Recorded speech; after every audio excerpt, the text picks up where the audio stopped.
Hey y'all! It's entry number 20 of this offseason series where we discuss the different players' fantasy value each day as a group.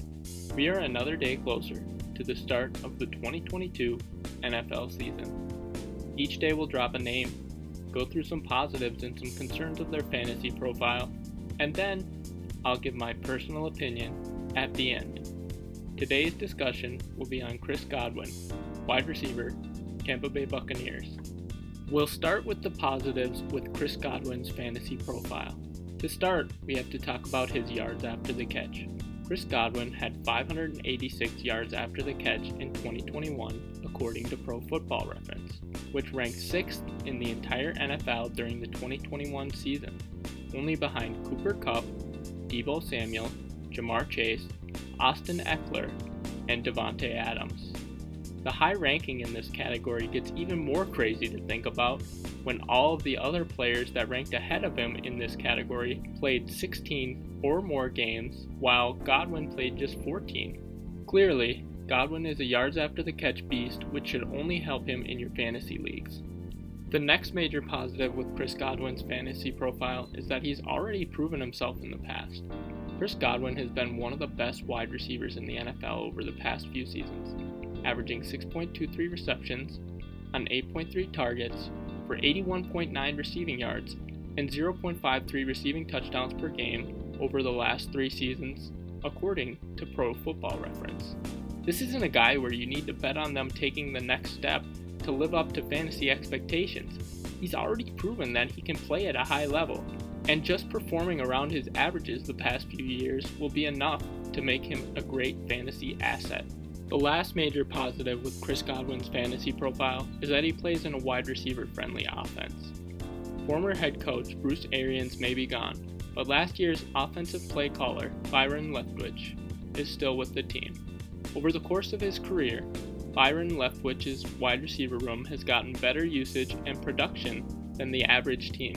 Having a coach whose offense is more wide receiver-friendly will make it easier for Godwin to be more successful. Moving on to some of the concerns with Chris Godwin's fantasy profile. To start, we have to talk about how he's coming off a major injury. Chris Godwin tore his ACL in Week 15 of the 2021 regular season against the New Orleans Saints. He currently has no timetable to return from this injury. Given how late in the season the injury occurred, there's a good chance that he's rusty and struggles the first few weeks back, or even misses some games in the first half of the year. Next up, we gotta talk about Tom Brady versus Father Time, round 8. I almost didn't include something about Tom Brady and Father Time this year, because I did that last year, and it seems clear at this point that Brady is just different from other quarterbacks in terms of longevity and knocking out Father Time. I don't know if Father Time will ever actually catch up to him, since we've been talking about the end being near for Brady since 2014, and we've been wrong for nearly a decade at this point. But as with any quarterback that's age 40 plus, it is something that you have to keep in the back of your mind as a slight concern, since Father Time does eventually catch up to most mortal NFL players. The last major concern with Chris Godwin's fantasy profile are his mediocre air yards numbers. During the 2021 season, Chris Godwin had just 898 air yards, which was 41st among wide receivers, 19.4% air yard share, which was 64th among wide receivers, and just 384 unrealized air yards, which was 47th among wide receivers, according to Player Profiler. In 2020, Godwin had an air yard share of 20.6%, 62nd among wide receivers, 866 total air yards, 48th among wide receivers, and 289 unrealized air yards, 74th among wide receivers. Some additional thoughts on Chris Godwin. During the 2021 season, Godwin finished his WR19 in standard with 144.4 total fantasy points, or 10.3 fantasy points per game, WR17 in half PPR formats with 193.4 total fantasy points, 13.8 fantasy points per game, and WR15 in full PPR formats with 242.4 total fantasy points for 17.3 fantasy points per game in total fantasy points according to Fantasy Pros. In 2020, Chris Godwin was WR30 in standard, WR32 in half PPR, and WR31 in full PPR formats according to Fantasy Pros. He played in just 12 of 16 games.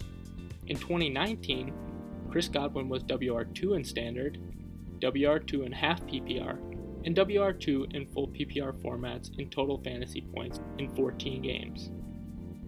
In half PPR formats, during the 2021 season, Chris Godwin had 1 out of 14 games with 0 to 5 fantasy points, 4 out of 14 games with 5 to 10 fantasy points, 2 out of 14 games with 10 to 15 fantasy points, 4 out of 14 games with 15 to 20 fantasy points, and 3 out of 14 games with over 20 fantasy points according to fantasy data.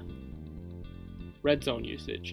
Chris Godwin tied for the 4th most red zone targets in the league during the 2021 season according to NFL Savant, with 27. Personal opinion. Chris Godwin is going off the board as WR20, about pick 56 overall on ESPN, and WR26, about pick 80 overall on Yahoo. That's a 2-round difference between drafting Godwin on ESPN versus Yahoo, so you need to take that into account since he's a lot riskier to pick on ESPN versus Yahoo due to the cost. If he was 100% healthy, I would rank him as a top 10 wide receiver, but the late season injury and coming into the 2022 season rusty is a big concern for redraft leagues. This is an interesting year for wide receivers. I do like the idea of taking a shot in the mid-rounds on one of the group of wideouts that have been top fantasy wide receivers. In the past, Chris Godwin, Michael Thomas, DeAndre Hopkins, but have injury suspension issues just to potentially have a player that can give my team the extra gear come playoff time. Overall, Godwin looks like the classic boom-bust pick this year, so whether or not you should draft him depends on your roster construction prior to his draft range. If you have played it on the safer side prior to his draft range, it could be beneficial to take a shot on a guy with his upside. But if you've taken quite a few risky players in the early rounds, it might be better to pass on him and get a player who's a safer bet in helping guarantee you a spot in making the fantasy playoffs, as going overboard with risks can lead to some really ugly seasons. For each of these entries, we will highlight a charitable cause or organization. For today's entry, we will highlight Chris Godwin's My Cause, My Cleats in 2021, which was for the Team Godwin Foundation, which focuses on animal welfare and rescue. Here's a link to that organization below. And that's it for today's entry. If you have a player that you'd like to see covered in the video format of the A Player a Day series, drop a comment below.